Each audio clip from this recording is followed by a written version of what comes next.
ஆண்டவருடைய பிள்ளைகள் சத்தியத்தை சத்தியம் அறிந்து கொள்ள வேண்டும். பிள்ளையான உபதேசங்களுக்கும் பிள்ளையான மனிதனுடைய சிந்தனைகளுக்கும் தவறான உபதேசங்களுக்கும் உங்களுடைய செவிகளை விலக்கி காத்துக் கொள்ளுங்கள். இந்த தவறான உபதேசங்களுக்கும் தவறான போதகர்களுக்கும் கள்ளத்தனமான போதகர்களுக்கும் செவிகளை விலக்கி காத்துக் கொள்ளுங்கள். ஏனென்று சொன்னால் நாங்கள் வாழுகின்ற நாட்களும் நாங்கள் ஊழியம் செய்கின்ற நாட்களும் இறுதி நாட்களாய் இருக்கின்றது. ஆண்டவர் விட்டிருக்கிறார், எல்லாம் முடியாது. மனிதனுடைய எந்த விதமான ஒரு பலனோ மனிதனுடைய முயற்சியோ ஆண்டவருடைய அற்புதத்தில் இருக்கக்கூடாது. அதை ஆண்டவர் எதிர்பார்க்கிறார். ஆண்டவர் முடியும் வரைக்கும் மனிதனுடைய முயற்சிகள் முடியட்டும். இன்று உங்களுடைய முயற்சிகள் முடியும் வரைக்கும் ஆண்டவர் விட்டிருக்கின்றார். நம்முடைய இருதயம் தான் அவருக்கு தேவை. நம்முடைய இருதயத்தை எதிர்பார்க்கின்ற நம்முடைய குணாதிசயத்தை அவர் எதிர்பார்க்கின்றார். ஆண்டவருக்கு எப்படிப்பட்ட முகரூபத்தை நாங்கள் காண்பிக்க போகிறோம். ஆண்டவருடைய இருதயம் ஏங்குகின்றது. ஆண்டவருடைய இருதயம் நம்மை குறித்து ஏங்குகின்றது. என்னுடைய மகன் எனக்கு இப்படிப்பட்டவனாய் வாழ வேண்டும், தாழ்மையான இருதயத்தை காண்பிக்க வேண்டும், சார்ந்த உள்ளவன இருதயத்தை காண்பிக்க வேண்டும் என்று சொல்லி ஆண்டவருடைய இருதயம் வாஞ்சிக்கின்றது. வீட்டுக்குள்ளே பாவம் படுத்து கிடக்கின்றது. அந்த அளவுக்கு பாவம் லைஃப் ஸ்டைலாய் மாறிவிட்டது. தங்களுடைய வாழ்க்கை நடைமுறையாய் நாளாந்த வாழ்க்கையை பாவம் மாறிவிட்டது. அப்படிப்பட்ட கொடூரமான ஒரு நாட்களிலே நீங்கள் நான் வாழ்ந்து கொண்டிருக்கின்றோம். இயேசு கிறிஸ்துவை நம்புகின்ற போது, அவர் மேல் விசுவாசம் வைக்கின்ற போது, அவரை நீங்கள் நம்புகின்ற போது, அவரை நீங்கள் தெய்வமாய் ஏற்றுக்கொள்ளுகின்ற போது, அவரை சொந்த தெய்வம் என்று மனதார நீங்கள் விசுவாசிக்கின்ற போது உங்களுடைய காரியங்களை வாய்க்க பண்ணுவார். அருமையான தேவனுடைய பிள்ளைகளை, இன்று ஆண்டவருடைய ஆலயத்தை கள்ளர் கொலையாய் மாற்ற வேண்டாம். உங்களுக்கு விருப்பமானவற்றை சபைகளிலே செய்ய வேண்டாம். சபை தேவனுடைய வீடாய் இருக்கிறது, ஜெப வீடாய் இருக்கின்றது.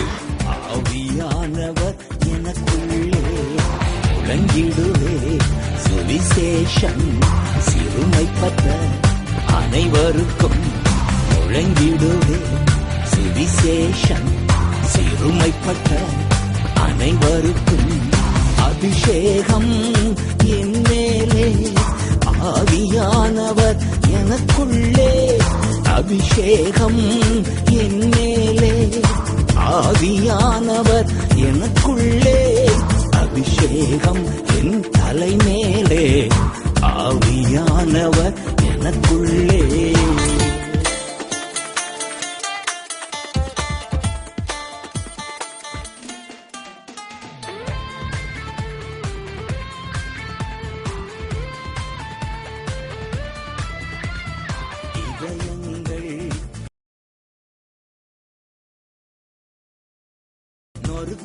இயேசு கிறிஸ்துவுக்குள் மிகவும் பிரியமானவர்களே, எலோகிம் நாசகர சுவிசேஷ சபையின் இயேசுவின் இதய துடிப்பு என்னும் தொலைக்காட்சி ஊழியத்தினூடாக உங்களை சந்திப்பதில் பெரும் மகிழ்ச்சி அடைகின்றோம்.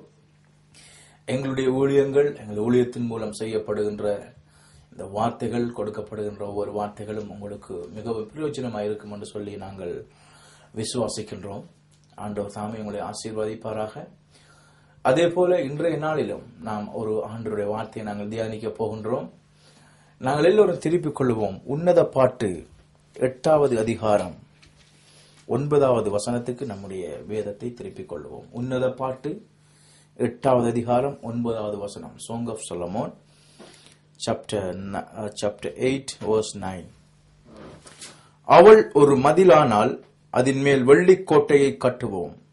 அவள் கதவானால் கேதுரு பலகைகளை அதற்கு இணைப்போம். கண்களை மூடி ஜெபம் பண்ணுவோம். இரக்கமுள்ள பரலோக பிதாவே, இந்த மாலை வேளைக்காக நன்றி ஐயா. தகப்பனே, நாங்கள் ஆண்டவரே தியானிக்க போற வார்த்தையை உடைய கரங்களில் ஒப்புக் கொடுக்கிறோம். ஆவியானவரே, எங்களை நெருக்கி ஏவும்படியா செபிக்கிறேன் ஆண்டவரே. பேசுகிற என்னோடு கூட இருங்க ஆண்டவரே. ஏசப்பா, உங்களுடைய இருதய துடிப்பு இந்த வார்த்தைகள் மூலம் வெளிப்படட்டும் ஆண்டவரே. அதேபோல கேட்கிற ஒவ்வொரு பிள்ளைகளோடும் கூட இருங்க ஆண்டவரே. எந்தெந்த சூழ்நிலையிலிருந்து கேட்கிறார்களோ அந்த பிள்ளைகளுக்கு ஆண்டவர் இந்த வார்த்தை ஆறுதலாய், உற்சாகமாய், பலமாய் அமையும்படியா செபிக்கிறேன் ஐயா. எல்லாவற்றையும் உடைய முழு கட்டுப்பாட்டுகளை கொண்டு வந்து உடைய கால்களிலே விழுந்து நான் ஜெபம் பண்ணி நிற்கிறேன் எங்கள் நல்ல பிதாவே. ஆமேன், ஆமேன். ஹல்லேலூயா. நாங்கள் வாசித்தோம் உன்னத பாட்டு 8வது அதிகாரம் 9வது வசனத்திலே, அவள் ஒரு மதிலானால் அதன் மேல் வெள்ளிக்கோட்டையை கட்டுவோம். அவள் கதவானால் கேதுரு பலகைகளை அதற்கு இணைப்போம். இன்றைய செய்தியின் தலைப்பு என்னவென்று சொன்னால், ஊழியர்களுக்குரிய உத்தரவாதம். அதுதான் செய்தியின் தலைப்பு, ஊழியக்காரனுக்குரிய உத்தரவாதம். பாருங்கள் அருமையான தேவச்சனமே, உன்னத பாட்டு என்கிற ஒரு புத்தகம் இந்த வேதாகமத்தில் எழுதப்பட்டிருக்கின்றது. இது எல்லோருடைய விசுவாசத்தின்படியும் ஒரு மணவாளனுக்கும் ஒரு மணவாட்டிக்கும் உரிய உரையாடலாக இருக்கின்றது. இதை அநேகம் ஆராய்ச்சியாளர்கள், வேத பண்டிதர்கள் சொல்லுகின்றார்கள், இயேசு கிறிஸ்துவுக்கும் சபைக்கும் உள்ள ஒரு உறவை குறிப்பிடுகிறது என்று சொல்லி.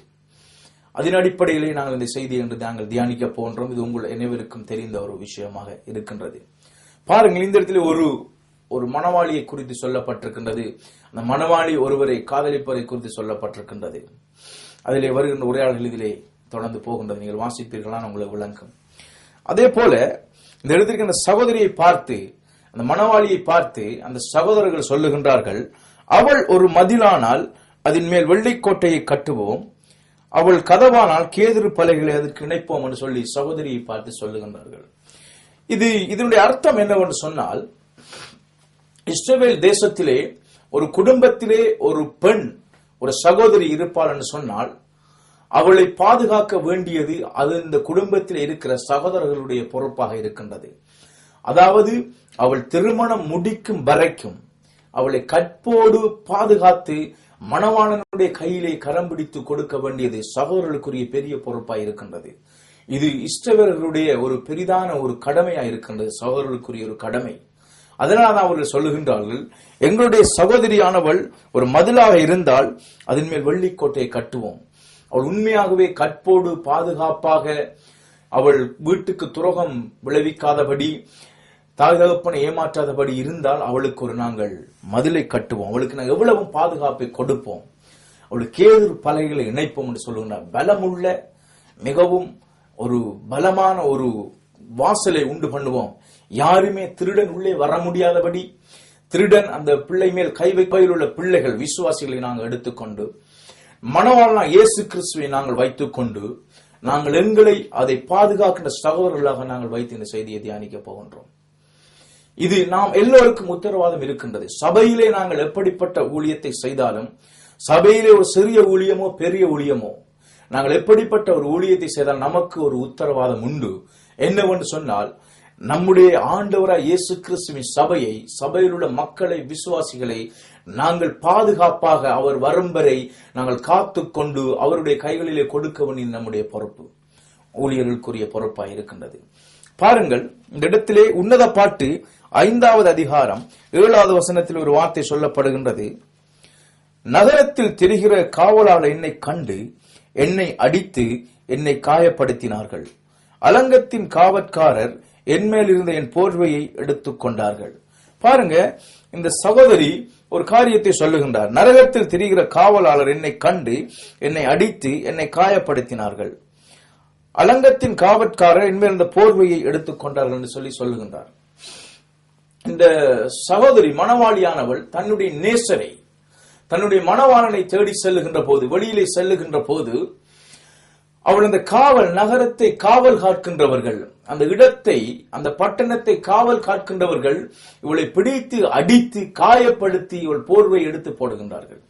அருமையான தேவஜனமே, இதிலிருந்து ஒரு காரியத்தை நாங்கள் விளங்கிக் கொள்ள முடியும். என்னவென்று சொன்னால், இன்று சபையானது, சபை மக்கள், விசுவாசிகள் ஆண்டவராய் இயேசு கிறிஸ்துவின் நேசரை தேடி திரிகின்ற போது, ஆண்டவராய் இயேசு கிறிஸ்துவின் மேல் அவர்கள் தாகத்தை வைத்து நேசரை காண வேண்டும், இயேசு கிறிஸ்துவோடு உறவாட வேண்டும், இயேசு கிறிஸ்துவின் மேலே நாங்கள் இன்னும் அதிகமாக அன்பு செலுத்த வேண்டும், அவரை குறித்து இன்னும் அறிந்து கொள்ள வேண்டும், ஆவிக்குரிய வாழ்க்கையில் ஒரு முன்னேற்றம் வேண்டும், நாங்கள் எப்படி ஜெபம் பண்ண வேண்டும், எப்படி தேவனை ஆராதிக்க வேண்டும், எப்படி ஊழியம் செய்ய வேண்டும் என்று சொல்லி சபையானது இப்படி ஆண்டவர் மேல் ஒரு விருப்பத்தை வைத்து, ஒரு தாகத்தை வைத்து தேடி திரிகின்ற போது, காவலராகிய நாங்கள் அதற்கு உதவி செய்ய வேண்டும். அதுதான் நம்முடைய உத்தரவாதம். இன்று இதிலிருந்து நாங்கள் எதை கற்றுக்கொள்ள முடியும்? ஒரு ஊழியர்களுடைய பொறுப்பு, இந்த சகோதரியை அல்லது இந்த மணவாளியை காப்பாற்ற வேண்டிய பொறுப்பு எப்படி இருக்கின்றது? சபைக்கு உரிய பொறுப்பு என்னவென்று சொன்னால், நாம் அந்த சபையில் உள்ள பிள்ளைகளை நாங்கள் அவர்களை நாங்கள் உத்தரவாதத்தோடு அவர்களை பாதுகாத்து ஆண்டவராகிய இயேசு கிறிஸ்துவின் கைகளிலே கொடுக்க வேண்டும்.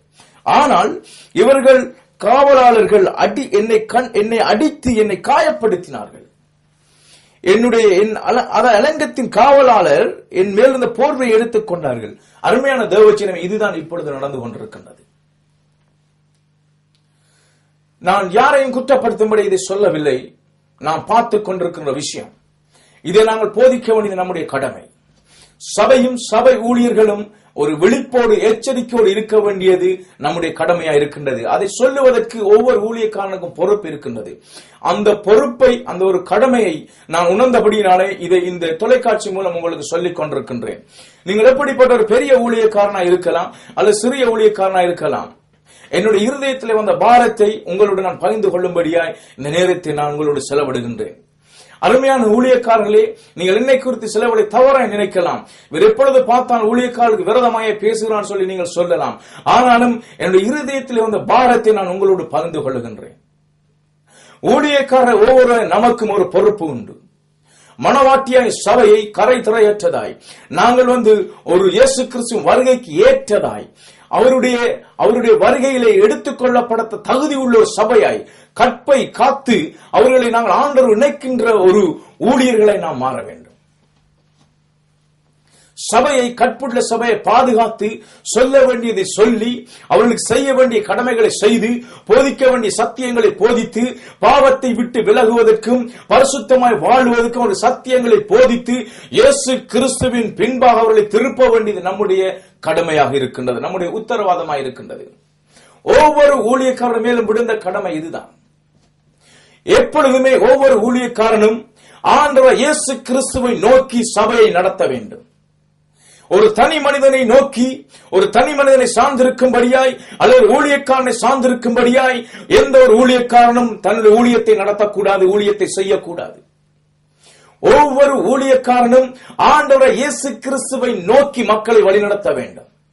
பாருங்கள், இந்த மணவாளி, இந்த சகோதரி தன்னுடைய நேசரை தேடி திரிந்த போது அவள் நேசரை கண்டுபிடிப்பது உதவி செய்யாமல் அவளை அடித்து காயப்படுத்தி போர்வையை எடுத்து போட்டார்கள். போர்வையினா ரட்சிப்பு, ரட்சிப்பின் வஸ்திரம் நமக்கு ஆண்டவர் இயேசு கிறிஸ்து கொடுத்திருக்கின்றார். இன்று அநேகம் பேர் ரட்சிப்பின் வஸ்திரத்தை நாங்கள் எடுத்து போடுவதற்கு நாங்கள் காரணமாய் மாறிவிடுகின்றோம். அருமையான ஊழியக்காரர்களே, ஒரு காரியத்தை உங்களுக்கு நான் இருதயத்தின் ஆழத்திலிருந்து சொல்லுகின்றேன். நாம் செய்கின்ற ஊழியத்தின் மூலம், நாம் செய்கின்ற பிரசங்கத்தின் மூலம், நம்முடைய வாயின் வார்த்தையின் மூலம் ஒரு ஆத்துமாவின் ரட்சிப்பை இழந்துவிடக் கூடாது. நம்முடைய சாட்சி இல்லாத வாழ்க்கை மூலம் ஒரு ஆத்மாவையும் அவனுடைய ரட்சிப்பை இழந்துவிடக் கூடாது.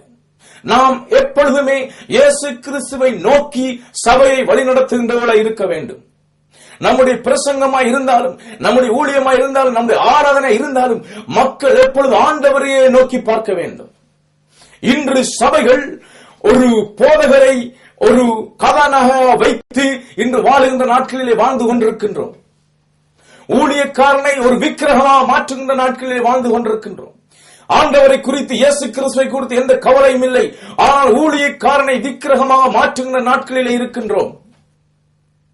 அது ஊழியருடைய பொறுப்பு என்னவென்று சொன்னால், நம்மளை நாமே தாழ்த்தி, நாம் யோவான் சொன்னது போல, அவர் சொன்னார், நான் சிறுகும் அவர் பெருகவும் என்று சொன்னது போல, நாம் நம்மை தாழ்த்தி சபை மக்களையும் சபை விசுவாசிகள் நாம் தேவன் பின்பாக நாங்கள் மாற்ற வேண்டும். தேவனை நோக்கி அவரை வழி நடத்த வேண்டும். அதுதான் உண்மை, அதுதான் சத்தியம். ஊழியக்காரன் தங்களுக்கு ஒரு கூட்டத்தை சேர்க்க வேண்டாம். இன்று ஊழியக்காரர் ஆண்டவர் மேல் நம்பிக்கை வைக்காமல் தாங்கள் ஒரு பாதுகாப்பு இன்மையை உணர்ந்ததினாலே, ஒரு ஏதோ ஆபத்து வரும் என்ற பயத்தோடு வாழ்வதனாலே தங்களுக்கு மக்கள் கூட்டத்தை சேர்க்கின்றார்கள். அவர் தங்கள் பக்கமாய் மக்களை திருப்புகின்றார்கள். அது மிகவும் தவறாய் இருக்கின்றது. எந்த ஒரு ஊழியக்காரனுடைய வேலையும் ஆண்டவரை நோக்கி மக்களை திருப்ப வேண்டும். அது நம்முடைய உத்தரவாதமாக இருக்கின்றது. அருமையான தேவனுடைய பிள்ளைகளே, நாம் ஊழியம் செய்கின்ற இப்படிப்பட்ட காரியத்தை இனிமேல் செய்ய வேண்டும். தயவு செய்து தனி மனிதனை நோக்கி சபையை திருப்ப வேண்டாம். சபை மக்களுக்கு தனி மனிதனுக்குரிய உபதேசத்தை செய்ய வேண்டாம். ஆண்டவரை நோக்கி அவர்கள் பார்க்கும்படி உபதேசத்தை செய்ய வேண்டும். இயேசு கிறிஸ்துவின் மேல கண்களை பதிய வைக்கும்படியே சபையில் உபதேசிக்கப்பட வேண்டும். எந்த ஒரு மனிதன் மேல நம்பிக்கை வைக்கும்படி உபதேசத்தை செய்ய வேண்டாம். இன்று ஒரு பாஸ்டர் சபைக்கு வராவிட்டால் ஆத்துமாக்க சபைக்கு வருவதில்லை. அவள் ஆண்டவர் மேல் நம்பிக்கை வைக்காமல் ஊழியக்காரன் மேல் நம்பிக்கை வைத்திருக்கின்றார்கள். இப்படிப்பட்ட தவறான எண்ணங்களை ஊழியக்காரர் சபையிலே இருந்து எடுத்து விட வேண்டும். சபையிலே போதை இருந்தாலும் இல்லாவிட்டாலும் சபைக்கு மக்கள் அப்படியே வர வேண்டும். எத்தனை பேர் வருகின்ற எண்ணிக்கை குறையாமல் சபைக்கு மக்கள் வர வேண்டும். அதாவது சபையில் இருக்கிற மக்களை இயேசு கிறிஸ்துவின் பின்பாக அவர் மேல் கண்களை பதிய வைக்க ஊழியக்காரன் வேலை செய்ய வேண்டும். உத்தரவாதம் நமக்கு இருக்கின்றது. ஹல்லேலூயா. அதேபோல் இன்னும் ஒரு வேத பகுதியை பார்ப்போம் என்று சொன்னால், பாருங்கள், இதிலே நான் அதிகமாய் நேரம் செலவழிக்க போவதில்லை. ஆனால் அதை வாசித்து நான் அடுத்து தொடர்ந்து காரியங்களை கடந்து போகின்றேன். ஆதியாகமம் 34 அதிகாரத்திலே ஒரு அருமையான ஒரு பாடத்தை நாங்கள் கற்றுக்கொள்ள முடியும். பாருங்கள், ஆதியாகமம் 34 அதிகாரம் 2வது வசனம் சொல்லுகின்றது, அவளை ஏவியனான ஏமோரின் குமாரனும் அத்தேசத்தின் பிரபுமாகிய சீகேம் என்பவன் கண்டு அவளை கொண்டு போய் அவளுடைய சயனித்து அவளை தீட்டுப்படுத்தினான். பாருங்க, லேயாள் யாக்கோவுக்கு பெற்ற குமாரத்தியை தீனாள் என்கின்ற யாக்கோபினுடைய ஒரு மகள், அவளை வந்து அந்த தேசத்தை சீகேம் என்கிற தேசத்தின் பிரபுவாகிய அவன் அவளை கொண்டு போய் சயனித்து அவளை தீட்டுப்படுத்தினான்.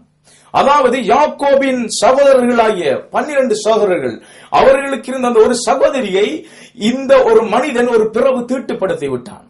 தீட்டுப்படுத்தின போது என்ன நடக்கின்றது சொன்னால், பாருங்கள் 34வது அதிகாரம் 31வது வசனத்தில் சொல்லப்பட்டிருக்கின்றது, அதற்கு அவர்கள் எங்கள் சகோதரி ஒரு வேசியை போல நடத்தலாமா என்றார்கள். அருமையான தேவ ஜனமே, தங்களுடைய சகோதரி ஒருவன் கெடுத்து போட்ட போது இந்த சகோதரருக்கு அந்த வைராக்கியத்தை பாருங்கள். எங்கள் சகோதரியை ஒரு கெட்டு போன பெண் போல, ஒரு தீட்டுப்பட்ட பெண் போல நடத்தலாமா, ஒரு முறை தவறின கெட்டு போன பெண்ணை போல எப்படி நடத்தலாம் என்று சொல்லி சகோதரருக்கு ஒரு வைராக்கியம் வந்தது. யார்? 2 பேர் எழுந்திருந்தார்கள். அப்பொழுது யாக்கோபு சிமியோனையும் லேவியனையும் பார்த்து, யாக்கோபும் சிமியோனும், அதாவது மன்னிக்கவும், சிமியோனும் லேவியும் இவர்கள் அந்த சகோதரிக்கு விரோதமாய் கிரியை செய்தவனை, சகோதரியை தீட்டுப்படுத்தின கொன்று போட்டார்கள். தங்கள் சகோதரி ஒருவனால் தீட்டுப்பட்ட போது அவர்களுக்குள்ளே பொறுத்துக் கொள்ள முடியவில்லை. சகோதரியின் வாழ்க்கையை கெடுத்தவனை அவர்கள் கொண்டு போட்டார்கள். வைராக்கியம் அவர்களுக்குள்ளே இருந்தது. எப்படி என்னுடைய சகோதரி ஒரு முறை கட்டவள் போல நடத்தலாம் என்று சொல்லி அவர்கள் வைராக்கியம் வந்தது.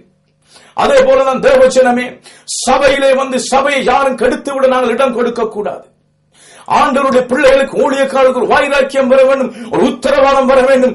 எப்படி எங்களுடைய சபையை கெடுத்து போடலாம், நம்முடைய சபை எப்படி கெட்டு போக முடியும், சபை விசுவாசிகள் எப்படி கெட்டு போக முடியும், சபை விசுவாசம் எப்படி பாவத்திலே வாழ முடியும், சபை விசுவாசம் எப்படி தவறான உபதேசத்தை கற்றுக்கொள்ள முடியும் என்று சொல்லி ஊழியர்களுக்கு உத்தரவாதத்தை உணர்வு பொங்கி எழ வேண்டும்.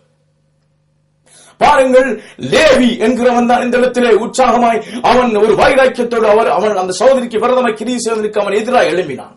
லேவியன் என்றால் யார்? ஆண்டவர் தெரிவு செய்த ஒரு கோத்திரம் தனக்கு சேவை செய்யும்படியாய். அவன் பொன் கன்றுக்குட்டியை வணங்காத நிமித்தம் தனக்கு சேவை செய்யும்படி லேவி கோத்திரத்தை ஆண்டவர் தெரிந்து கொண்டார். தனக்கு ஆசாரி ஊழியம் செய்யும்படி லேவி கோத்திரத்தை தெரிந்து கொண்டார்.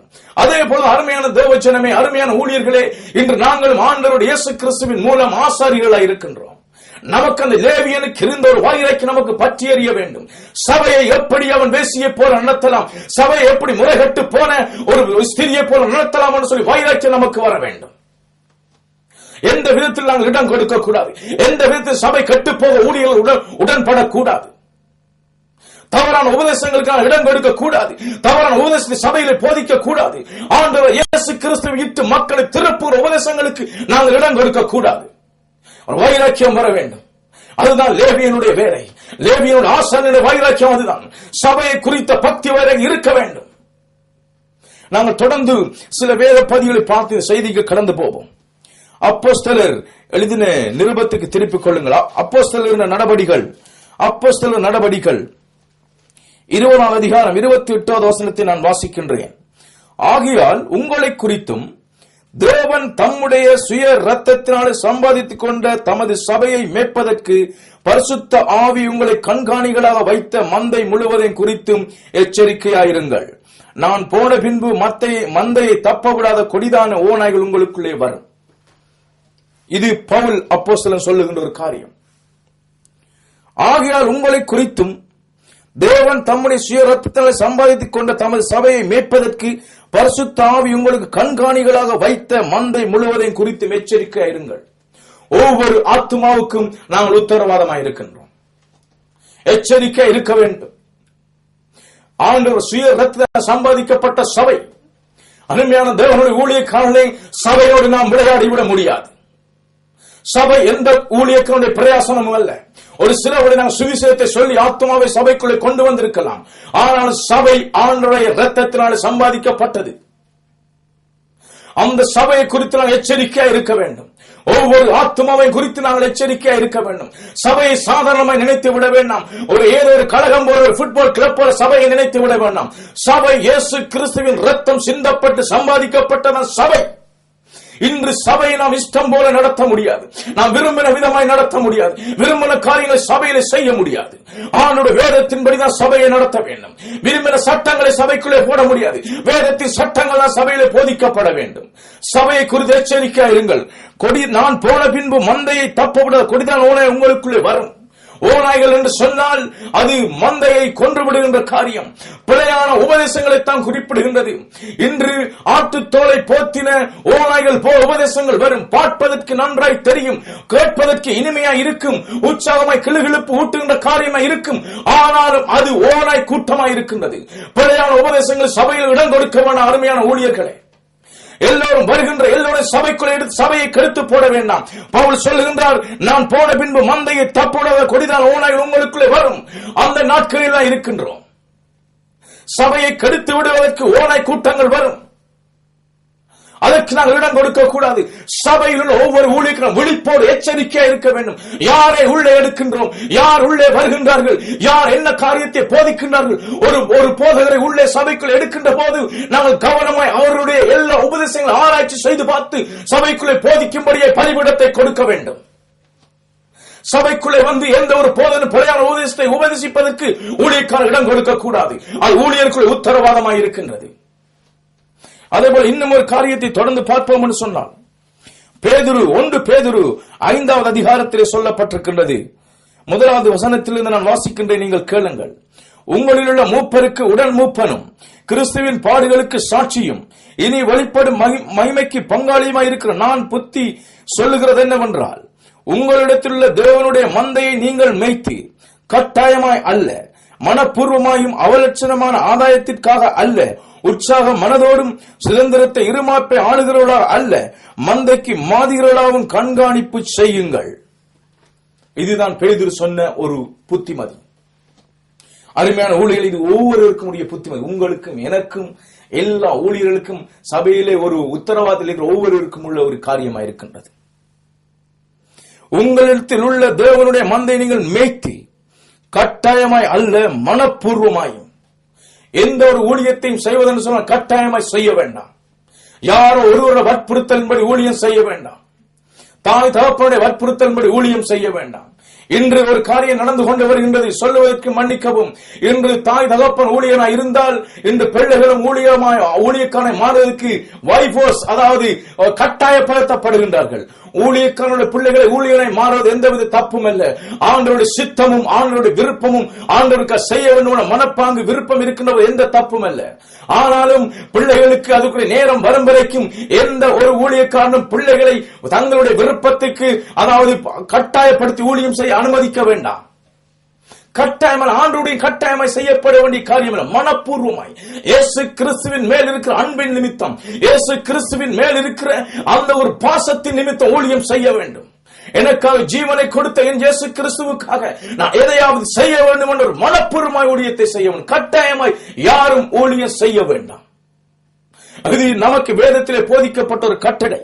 பாருங்கள், மனப்பூர்வமாய் அவலட்சணமான ஆதாயத்திற்காக அல்ல, உற்சாகம் மனதோடு ஏதாவது கிடைக்க வேண்டும் என்பதற்காக ஊழியம் செய்யக்கூட. அருமையான தேவச்சனமே, நான் எனக்கு இப்படிப்பட்ட காரியங்கள் எனக்கு கிடைத்தால் தான் ஊழியம் செய்வேன்.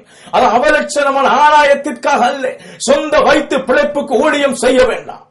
சொந்த வயிற்று பிழைப்புக்கு ஊழியம் செய்ய வேண்டாம். ஊழியம் செய்கின்ற ஒருவனும் அவனவனுடைய காரியத்துக்கு அவன் உத்தரவாதம் உள்ளவனாய் இருக்கின்றான். அவன் அதுக்கு பாத்திரவானாய் இருக்கின்றான், அதை பெற்றுக் கொள்வதற்கு, ஆசீர்வாதங்களை பெற்றுக் கொள்வதற்கு. ஆனாலும் நாம் ஊழியம் செய்கின்ற நாம் கட்டாயம் அவலட்சணமான ஆதாயத்திற்காக ஊழியம் செய்யக்கூடாது. சொந்த வயிற்று பிழைப்புக்கு ஊழியம் செய்யக்கூடாது. அருமையான தேவச்சனமே, ஆண்டவர் மேல் அன்பின் நிமித்தம் நாம் ஊழியம் செய்ய வேண்டும். பாருங்கள், வேதம் சொல்லுகின்றது உற்சாக மனதோடு செய்ய வேண்டும். வேண்டாம் வெறுப்போடு ஊழியம் செய்யக்கூடாது. இது செய்த இந்த ஒரு பவுனை வைத்து, இந்த ஒரு சம்பளத்தை வைத்தால் தான் ஊழியம் செய்வேன் என்று சொல்லி செய்ய வேண்டாம். ஆண்டவர் இயேசு கிறிஸ்து என்ன ஆதாயத்தை எதிர்பார்த்து நமக்கு ஜீவனை தந்தார்? எதுவுமே எதிர்பார்க்கவில்லை. எல்லாமே இழந்து நமக்கு ஜீவனை தந்தார், ரட்சிப்பை தந்தார். அதே மனப்பாங்கு நமக்கு இருக்க வேண்டும். ஆண்டவரே, எது இருந்தாலும் இல்லாவிட்டாலும் உமக்கு சேவை செய்வோம் என்கிற மனப்பாங்கு நமக்கு இருக்க வேண்டும். ஆண்டவரே, எனக்கு தந்த ரட்சிப்பை நான் உலகம் முழுவதும் சொல்லுவேன் என்ற மனப்பாறை நமக்கு இருக்க வேண்டும். ஆண்டவர் ஊழியனை ஊழியக்கார குடும்பத்தை காப்பாற்றுவார். எலியாவை அனுப்பி, எலியாவுக்கு காகத்தை அனுப்பி போஷித்த தேவன் ஊழியக்காரனை காப்பாற்ற வல்லமை உள்ளவராய் இருக்கின்றார். ஆனால் அருமையான தேவ ஊழியக்காரர்களை பணத்தின் பின்பாக ஓடி திரிய வேண்டாம், பணத்திற்காக ஊழியம் செய்ய வேண்டாம். ஆண்டவர் உங்களை காப்பாற்ற வல்லவர். பணத்தின் மேல உங்கள் நம்பிக்கையை வைக்க வேண்டாம், ஆண்டவர் இயேசு கிறிஸ்துவின் மேல நம்பிக்கையை வையுங்கள். ஏதாவது உங்களை வாழ்க்கையை டெவலப் பண்ணுவதற்கு, உங்கள் வாழ்க்கை முன்னேற்ற ஊழியம் செய்ய வேண்டாம். அப்படி செய்வன அநேகம் காரியங்கள் உலகத்தில் இருக்கின்றது. ஊழியத்தை செய்ய வேண்டிய அவசியம் இல்லை. மனப்பூர்வ உற்சாகமாக ஊழியம் செய்ய வேண்டும். ஆண்டவர் மேல் இருக்கிற அன்பு நிமித்தம் ஊழியம் செய்ய வேண்டும். தயவு மனம் திரும்ப வேண்டிய நாட்களிலே இருக்கின்றோம். நீ யோசிக்கிற, ஏன் இந்த மன இதையே திரும்ப திரும்ப சொல்லுகிறான் சொல்லி, அப்படித்தான் இந்த சபைக்குள்ளே நடந்து கொண்டு வருகின்றது. ஓ அருமையான இளம் ஊழியக்காரர்களே, பணத்தின் பின்பாய் ஓடி திரிய வேண்டாம், பணத்தின் பின்பா மயங்கி திரிய வேண்டாம். ஆண்டவர் இயேசு கிறிஸ்துவின் மேல் அன்பு நிமித்தம் மனப்பூர்வமாய் ஊழியம் செய்யுங்கள். அழிந்து போகிற ஆத்துமாக்கள் நரகத்துக்கு போய்விடும் என்ற ஆதங்கத்திலே ஊழியம் செய்யுங்கள். அவர்களுக்கு சுவிசேஷத்தை சொல்லாவிட்டால் நரகத்துக்கு போய்விடுவார்கள் என்ற ஒரு ஆதங்கத்திலே, ஒரு மன விருப்பத்திலே ஊழியம் செய்யுங்கள். அந்த ஜனங்கள் நரகத்துக்கு போகக்கூடாது, ஆண்டு சிலுவையில் சிந்தின ரத்தம் வீணாய் போகக்கூடாது என்ற விருப்பத்திற்காக நீங்கள் ஊழியம் செய்யுங்கள்.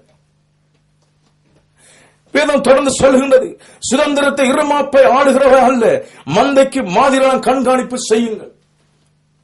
இருமாப்பை சுதந்திரத்தை ஆளுகை செய்ய முடியாது. நான் ஊழியக்காரன் தானே, எனக்கு எல்லா உரிமையும் இருக்கிற, அதிகாரம் இருக்கிறேன்னு சொல்லி இருமாப்பை நாங்கள் சேவை செய்ய முடியாது. ஒவ்வொரு ஆத்மாவுக்கும் முன்மாதிரியாக இருக்க வேண்டும். சுயம் மரித்து, சொந்த பாவங்கள், நம்முடைய குணாதிசயங்கள் மரித்து, ஆண்டவருக்கு முன்பாய் நாங்கள் சாட்சியாய், மனிதனுக்கு முன்பாய், விசுவாசம் முன்பாய் சாட்சியாய் ஊழியம் செய்ய வேண்டும். நான் ஊழியக்காரன் எப்படி வாழா, என்னை யாரும் கேட்க முடியாது சொல்லி ஊழியம் செய்ய முடியாது. எப்படிப்பட்ட வளர்ந்த பெரிய ஊழியக்காரனா இருந்தாலும் ஆண்டவர் சமூகத்துக்கு முன்பாய் மண்டியிடத்தான் வேண்டும். நம்முடைய மேன்மை பாராட்ட ஒன்றுமில்லை தேவஜனமே. வருகின்ற ஆத்துமாக்களுக்கு நாங்கள் உத்தரவாதம் சொல்லுகின்றவர்களை, வருகிற ஆத்துமாக்களை நாங்கள் சாட்சியாய் காண்பிக்கிறவர்கள், அவர்களுக்கு முன்மாதிரியை நடக்கின்றவர்களை மாற வேண்டும். கஷ்டம்தான், ஆனால் பரிசுத்த ஆவியானவர் உதவி செய்வார். நம்முடைய வாழ்க்கை மாறட்டும். இந்த செய்தியின் தலைப்பு என்னவென்று சொன்னால், ஊழியர்களுடைய உத்தரவாதம் அல்லது ஊழியக்காரன் உத்தரவாதம். சபையை நாங்கள் பாதுகாக்க வேண்டும், சபைக்கு முன்மாதிரியாக இருக்க வேண்டும். ஆண்டவர் இயேசு கிறிஸ்து வருகின்ற போது கற்புள்ள சபையை கொடுப்பதற்கு நம்முடைய உத்தரவாதம் சபையின் மேல் இருக்க வேண்டும். சபையை யாரும் கெடுத்து விட முடியாது. சபையினால் ஓநாய்களுக்கு தாழ்வார்த்து கொடுக்க முடியாது. நாங்கள் கவனம் உள்ளவர்களாக இருக்க வேண்டும். சபைக்குள்ள வருகின்ற உபதேசங்களை குறித்து கவனம் உள்ளவர்களாக இருக்க வேண்டும். சபைக்குள்ள போதிக்கப்படுகின்ற காரியங்களை குறித்து கவனம் உள்ளவர்களாக இருக்க வேண்டும். எந்த ஆதாயத்திற்கான அவலட்சணமான ஊதியத்துக்கான ஊழியம் செய்யக்கூடாது. கவனமாக இருக்க வேண்டும். ஊழியர்கள் உத்தரவாதம் இதுதான். ஆண்டவர் சொந்த ரத்தம் சிந்தி சம்பாதித்த சபையை நாங்கள் எச்சரிக்கையாக இருந்து காத்துக்கொள்ள வேண்டும். ஏனென்று சொன்னால், கடைசியா இந்த இடத்தில் சொல்லப்பட்டிருக்கின்றது, அப்படி செய்தால் பிரதான மேய்ப்பர் வெளிப்படும் போது மகிமையுள்ள வாழாத கிரீடத்தை பெறுவீர்கள். நாங்கள் இந்தப்படி செய்வோமானால் ஆண்டுடைய சமூகத்தை ஒரு நாள் போய் நிற்கின்ற போது, உண்மையும் உத்தமுள்ள ஊழியக்காரனே, என்னுடைய சுதந்திரத்தில் பிரவேசியும் ஆண்டவர் சொல்லுவார். அல்லேலூயா. என்னிடத்தில் வாழ்ந்த ஆண்டவர் சொல்லுவார். அதற்கு நாங்கள் தகுதி உள்ளவராக நம்மை மாற்றுவோம். இந்த உத்தரவாதத்துக்கு நம்ம ஒப்பு கொடுப்போம். அல்லேலூயா. கண்களை மூடி ஜெபம் பண்ணுவோமா? இரக்கமுள்ள பரலோக பிதாவே, நன்றி. இந்த வார்த்தைகளை கேட்ட பிள்ளைகளோடு கூட இருங்கய்யா. ஒவ்வொரு வார்த்தைகளும் ஆண்ட இருதயத்திலே கிரியை செய்யட்டும் ஆண்டவர். யாரும் இந்த வார்த்தை குறித்து ஆண்டவரை குற்றப்படாதபடி ஆண்டவர் இருதயத்திலே ஆண்டவரை அவர்கள் குத்துண்டு போகாதபடி இந்த வார்த்தையை கேட்டு மனம் திரும்பட்டும் ஐயா. இந்த வார்த்தைக்கு கீழ்ப்பணிந்து தங்கள் வாழ்க்கையை ஒப்புக் கொடுக்கட்டும் ஆண்டவரே. சபை என்று சொன்னால் என்ன, ஊழியம் என்று சொன்னால் என்ன, விசுவாசி என்று சொன்னால் என்ன, அந்த உத்தரவாதத்தை உணர்ந்து எச்சரிக்கை இருந்து பிள்ளைகள் உண்மையும் உத்தமுள்ள ஊழியக்கான வாழ எங்கள் உதவி செய்யும்படி ஜெபிக்கிறேன் ஐயா. எல்லாவற்றும் கரங்களை ஒப்புக் கொடுத்து ஜெபிக்கிறேன் நல்ல பிதாவே. ஆமேன், ஆமேன். God bless you.